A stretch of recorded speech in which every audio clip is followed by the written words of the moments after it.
Heu rebut mai una proposta d'amistat a Facebook d'algú que ja no hi és? Us heu plantejat mai què passa amb les nostres dades, fotos, perfils, correus, un cop morts? Què volem que conservin els nostres familiars i amics i què voldríem esborrar per sempre? Avui us expliquem com gestionar en vida allò que volem que passi amb el nostre patrimoni digital quan ja no hi siguem.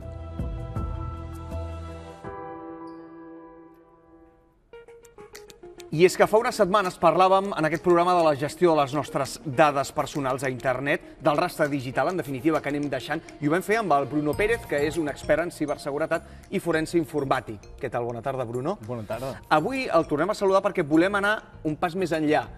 Què passa amb les nostres dades, xarxes, perfils, un cop morts, si jo no he fet un testament digital, si no he donat cap ordre als meus, on és la solució? Què hem de fer? Què han de fer? Aviam, dependrà. Si tu en vida no has fet res, realment dependrà totalment del que sigui la persona l'hereu dels teus dispositius. Dependrà del que ells vulguin fer. Per això el que s'aconsella és tu en vida doncs ja deixar les ordres oportunes. I a més, ara, les xarxes socials cada vegada han anat veient aquest problema i cada vegada ens han anat facilitant més les coses.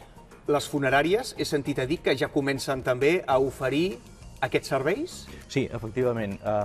Moltes funeràries ja es posen en contacte. Això és perquè s'ha detectat que és un problema recurrent, habitual. Sí, efectivament. Aviam, cada vegada més està claríssim que tothom té una vida digital i té la vida real. Quan es mor aquesta persona, també es morten a la vida digital. I de la mateixa manera que fas aquest enterrament i fas aquest protocol d'aquests actius que tingui la persona, entregar-los als familiars, en la vida digital, efectivament, també ho has de fer-ho. Com que ho han detectat, doncs el que fan, miren d'ajudar i posen en contacte en aquestes famílies amb informàtics forenses o amb hackers ètics, perquè sobretot vull recalcar el tema aquest de l'ètica, perquè fer aquestes feines ha de ser un professional amb una ètica important. Com tu. Deixa'm dir que tu has obert la capsa de Pandora de molts dels protagonistes dels quals estem parlant, és a dir, difunts que no havien lligat tot. I què t'hi has trobat? Perquè potser hi ha coses que a algú no li interessava que sapiguessin els seus familiars o la seva gent pròxima. Sí, aviam, la vida digital fa vegades que tinguis també aquesta segona vida. Estem parlant des de la banca online, les xarxes socials o el que tens en el teu telèfon mòbil o computadora. Sí, per descomptat, aquests missatges que envies, i m'agrada molt que m'hagis dit el tema de la banca digital, perquè és molt important amb una persona que s'ha mort que sigui un professional el que miri aquest ordinador que hi ha dintre, perquè potser no te n'has adonat i aquest senyor fa servir criptomonedes. I dintre d'aquestes criptomonedes potser hi ha un patrimoni que a la família li iria molt bé. I pel fet d'agafar aquest ordinador, de netejar-lo per donar-li al nebot, potser estàs perdent un patrimoni realment... Això seria positiu per a la família. Pot haver el contrari de que hi hagi fotos compromeses o missatges que no li agradaria que sapiguessin la teva dona o els teus fills. Això per descomptat. I una dada molt important és, a vegades, les dades sense el context poden ser problemàtiques. De casos, recordo un cas de va morir una noia d'accident, el marit va agafar el telèfon, va veure tots els missatges i va veure que aquesta noia havia tingut les relacions amb una sèrie de nois d'una empresa. El marit el que va fer és, es va fer passar per ella, va contactar amb ells i a partir de que realment va descobrir el pastel, va començar a fer una sèrie, va veure els perfils d'aquesta gent, va saber les seves famílies i a partir d'aquí va començar a amenaçar a totes les famílies i totes aquestes persones. I a part de la desgràcia, el problema que tindrà és que li caurà un judici bèstia perquè pensa que el que ha fet ha sigut una suplantació d'identitat, una intercepció de comunicacions, etc. Un serial, un col·laborat. De seguida més consells d'en Bruno Pérez, però la Lorena Garcia crec que ens pots donar més dades sobre el patrimoni digital, en concret a les xarxes socials. Què passa? Doncs mira, arrenco amb una dada que m'ha semblat impactant, un estudi que es va fer fa 6 anys i que va detectar que a Facebook existien en aquell moment, l'any 2012, quan es va fer aquest estudi, 10 milions de perfils de persones mortes, és a dir, comptes que continuaven actius, tot i que el propietari ja era mort. I encara una dada més impactant, aquest estudi el va fer un professor nord-americà, un professor d'estadística, i la seva estimació és que a finals de segle a Facebook hi haurà més usuaris morts que no pas vius. Encara una altra dada destacable amb això que estem parlant avui, amb el patrimoni digital. El juny de l'any passat, el Parlament català va aprovar per unanimitat la Llei de Voluntats Digitals. Es tractava d'una llei pionera a nivell europeu i gairebé a nivell mundial. I era una llei pensada per regular precisament això del que parlem avui, l'herència digital de les persones. Això inclou el perfil a les xarxes, tot el material de fotos, vídeos, els documents emmagatzemats als núvols, el servei, tots aquells serveis que es compren a internet, els comptes bancaris. La normativa preveia fins i tot la creació d'un registre electrònic perquè, sobretot en el cas de les persones més joves, que potser per l'edat no han pensat en redactar un testament, doncs poguessin designar un hereu digital que estigués absolutament legitimat, que no tingués problemes en el futur per recuperar els arxius digitals dels difunts. Era una llei, com dèiem, pionera, perquè existeix un buit legal arreu entorn d'aquest tema, però de moment aquesta llei no entra en vigor, no es pot aplicar, perquè de moment continua suspesa pel Tribunal Constitucional. I per acabar amb una nota d'humor, perquè en aquesta vida tot se li ha de posar una miqueta d'ironia, també la iconografia que trobem a les xarxes dona per algunes imatges simpàtiques relacionades amb aquest tema del que parlem avui. Aquí veiem un cementiri creat amb la inicial de la xarxa social de Facebook i el famós ocellet de Twitter, en aquest cas un ocellet difunt. Molt bé, Lorena, fantàstic aquest punt d'humor. Em quedo amb la dada, A finals de segle, Facebook tindrà més usuaris morts que vius. Ara que parlava de les xarxes socials, i per anar acabant el tema, per què no ens dones un consell o alguns consells amb les xarxes, com s'han de gestionar aquest patrimoni digital, un cop passem a millor vida, com diuen?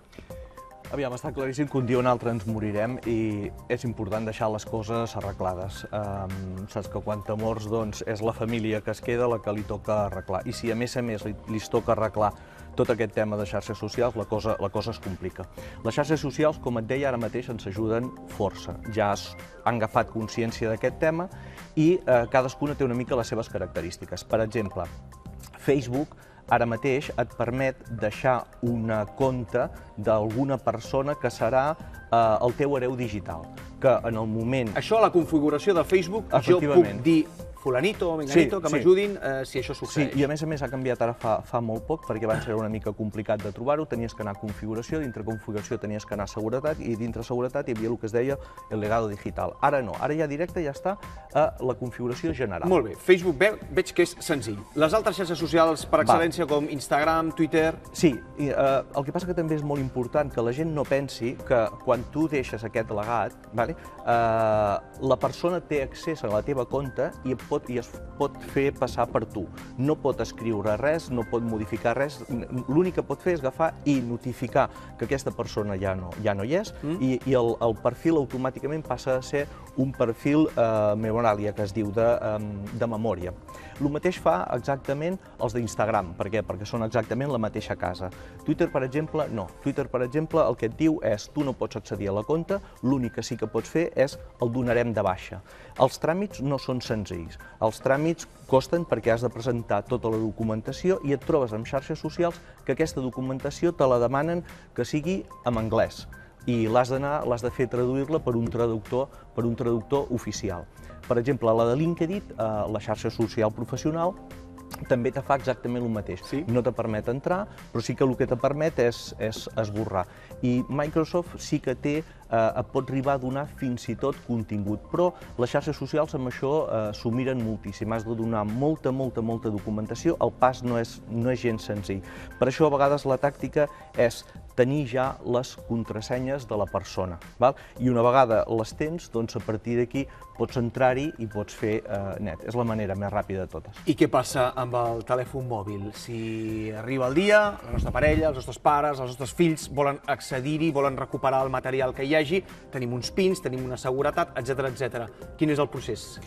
Aviam, aquí ara mateix una de les coses que s'estan fent és s'estan creant uns contractes privats entre la persona i el professional en el que et dona una sèrie d'instruccions i et diu, guaita, en el moment de la meva mort, el que vull és que aquest dispositiu, les coses de feina s'entreguin a aquesta persona i les coses personals s'entreguin a aquesta altra. O al revés, sisplau, quan jo em mori, agafa que les dades realment siguin totalment esborrades. Aquí tenim un problema que és que tu pots tenir aquest encàrrec, però si la persona, l'hereu, que té aquests dispositius no te'ls entrega, aquest net, diguéssim, no ho pots fer-ho. I aquest servei ara mateix, com tu molt bé deies al principi, ja te l'estan oferint les funeràries, perquè s'han trobat amb els casos aquest que et deia, i un cas que te volia comentar que és divertit, d'una família que em demanen esborrar el perfil de Facebook, perquè és important també per la família fer el procés de dol, que ja és difícil, i a més les xarxes socials tenen aquesta... Els recordatoris, per exemple, d'avui és l'aniversari, i això sembla una broma macabra. No, efectivament. Doncs també has d'ajudar a la família a fer aquest dol. Doncs el que s'ha de fer és esborrar aquests perfils. I el que et deia, em vaig trobar en un cas, em demanen esborrar el perfil del senyor, s'accedeix a l'ordinador, es treuen les contrasenyes, s'accedeix al perfil, es comença a esborrar, però te n'adones que té dos perfils, que tenia el perfil de dematí amb nom masculí i tenia el perfil de vespres amb nom femení. Quan te trobes en un cas d'aquests, el que has de fer és agafar, neteges i continues. Moltes gràcies, Bruno. Em deixes donar un consell? Si us acabeu d'incorporar ara a aquesta conversa, repesqueu-la per internet, que segur que la pengem a la nostra pàgina web, a les nostres xarxes socials, consells sobre xarxes, patrimoni digital, en definitiva, banca online, telèfons mòbils, els consells del Bruno Pérez. Fins la propera. Fins la propera, gràcies.